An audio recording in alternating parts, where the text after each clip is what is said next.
Upon arrival, what I saw were multiple victims in the grass area on the exterior of the school. Upon myself entering the building and others following behind, I was met in the first floor hallway by School Resource Officer Yakshi. At that time, I observed that there was a male security guard with a stomach wound nearby to the officer. The officer at that time had the subject, the 16-year-old subject, in custody and handcuffed. All right, folks, that's a spokesman for the police speaking about the stabbing spree in high school, actually Franklin Regional High School just outside of Pittsburgh. 20 people wounded, including 19 students. We have 4 seriously wounded, and it was all done without a gun. It was done with a knife allegedly by a 16-year-old boy, student, who they say was shy and kept to himself. He went up and down the halls, blood from one end of the school to the other. Finally tackled by, you hear 2 stories, a security guard or principal and a security guard. Here's more from that police spokesman. At that point, we called in other resources, law enforcement, had emergency management, medical, routed to our location. Further checking of the first floor hallway revealed multiple victims, apparently by the knife that the actor had. So our priority at the time was the people that needed treated medically. Safety to the staff, the students are our priorities. Thanks to the EMS and the surrounding agencies with their assistance, the scene was quickly attended to. The injured were handled and taken care of, and like I said, the subject is under arrest.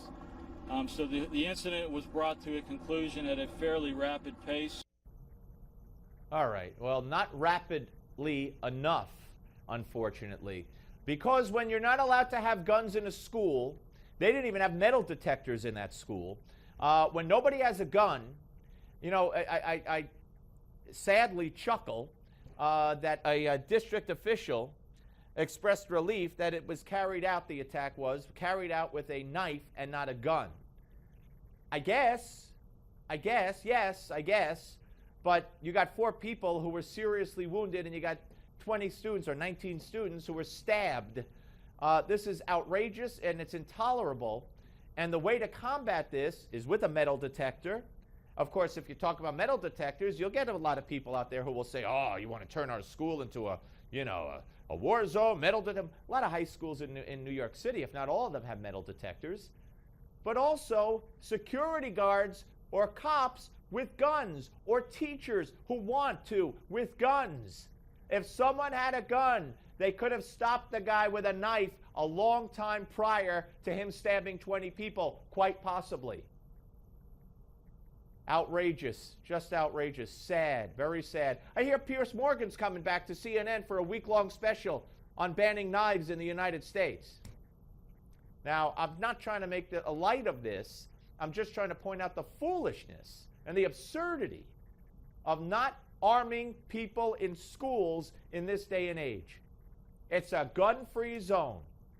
No guns allowed. Come on in.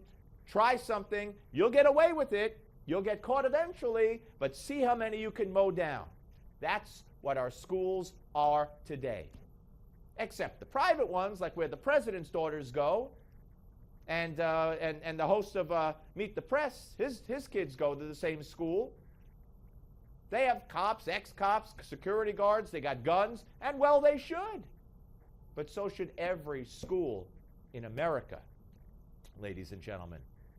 You can't risk this anymore. You've got to take a stand. You've got to make it known that if you try something, you're going to be stopped. You're not going to succeed. But, hey, guns in a school? Oh, no, we don't want to do that to our children. No, better this happens to your children. I don't know what to say because there is no more common sense.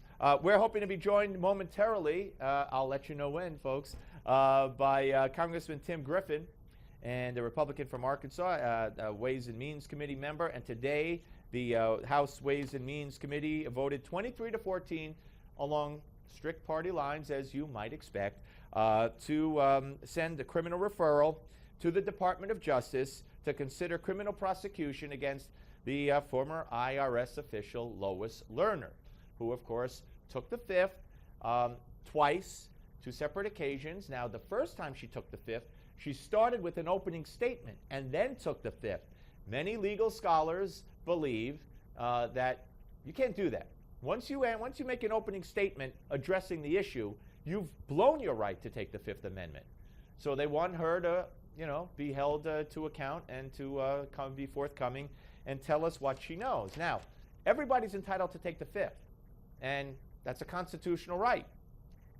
However, what is she hiding? Because we've heard from the President of the United States, and he never lies, that there's absolutely nothing here. There's no scandal, there was no impropriety, there's nothing, no wrongdoing at all whatsoever. Joining us now is, then let's go right to him, is Congressman Tim Griffin. Congressman, welcome, sir. Thank you very much for having me. I know it may be a little loud. I'm outside, but I'll try to. No. I appreciate your time. The life of a congressman. I know you're busy, and I appreciate your time, sir. So talk about the vote today to recommend criminal prosecution to the Justice Department for Lois Lerner, and what it might result in, or what it might not result in your view. Well, look, the Congress has a role as an equal branch to conduct oversight and to conduct its own investigations. And when it finds material that it believes, evidence, if you will, that it believes constitutes potential crime, then we have an obligation to bring that or take that evidence and information to the executive branch for review and potentially prosecution.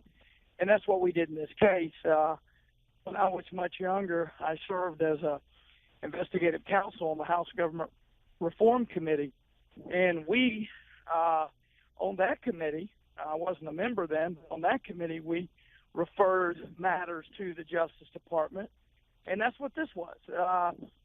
This is what comes out of an investigation on the Hill when we get evidence of a potential crime, and we believe that there is substantial evidence that Lois Lerner broke the law, and we want the Justice Department to take a look at what we have pulled out of the tens of thousands of pages of documents that we've reviewed, and we want the Justice Department to consider what we are presenting to them, and we believe there should be a criminal investigation and potentially a prosecution. Do you think? And yeah, I'm sorry. I think once you get a chance to review the information, I think it sort of speaks for itself. There was obviously a debate as to some did not want to make this information public. Others did. I believe that. I got my 4-year-old with me. Others did, and I think we have an obligation to. We have an obligation to make sure the public knows the information that we've gathered, and I think the public should make their voice heard on this particular issue. What do you think the response from the Justice Department will be? Well, if the past is any indication, I don't have great expectations for the Justice Department as a general matter, but I do believe in this particular instance the evidence, the facts are substantial, and I don't see how they could refuse to take action, although they've wowed me before with their boldness. But I hope that they give this information the due that it deserves, and I think if they do, they will act accordingly.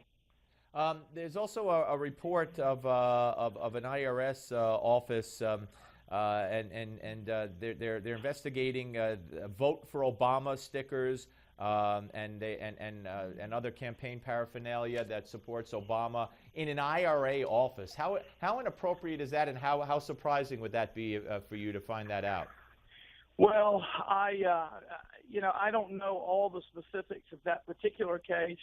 It would depend on whether this is, an individual employee who has just violated a particular policy, or whether it was something more systemic. I personally think what's been going on with having people in government agencies that tend to vote Democratic is not a surprise. I think the real issue here is the federal government targeting its own citizens, and that's really what we need to focus on. Right. No, I agree. I agree. This is one of the. I think this is an example of government abuse that really trumps just about any that I've seen. It's in my time on the Hill. I just want to it's the Washington Times reporting that in one case the Office of Special Counsel said that it was commonplace in a Dallas IRS office for employees to have pro-Obama screensavers on their computers and to have campaign-style buttons and stickers at their office. Just to explain to the folks at home. One more question on this: a separate committee tomorrow, I believe, is going to vote to hold Lois Lerner in contempt of Congress. Do you think that's going to come to fruition? I think the committee will vote. As you know, ultimately, get something like that prosecuted, you have to have the presidentially appointed U.S. attorney on board, and that's very unlikely to happen. I think our time is best spent focused on the Ways and Means. Okay, buddy. 4-year-old wants apple juice. But I think our time is best spent focused on the substance of what our committee put out. It goes to the heart of government or abuse of power, and that's really the most troubling allegation out of all of this. One more, Congressman. I'm going to let you go. You must have a heavy heart. The president right now is speaking at Fort Hood, honoring 3 sergeants who were killed in the shooting a week ago today. You, of course, a lieutenant colonel in the U.S. Army. Is the answer allowing men and women in uniform to carry weapons on base?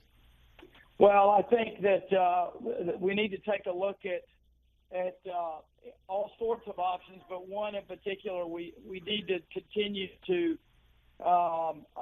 help those in the armed forces get the mental health assistance that they need. You may not know this, but I was one of 2 prosecutors on in a on-base shooting. The shooter back in 2005 at Fort Campbell unloaded a .357 Magnum on his platoon when they were in formation. Fortunately, we only had to charge him with attempted murder because he missed all 4 shots. Right. But we got him, I think, 25 years in prison. There was nothing really in that particular individual's to indicate that he would do it. No, Congressman, I agree. Congressman, unfortunately, I'm out of time. I'm up against a hard break. Thank you so much, sir, and I appreciate you putting up with the interview during your busy day. Yes, sir. We will talk soon. Thank you. Congressman Tim Griffin, ladies and gentlemen. We're coming back with the Malzberg panel. Who will it be today? Steve Malzberg Show. You'll find out.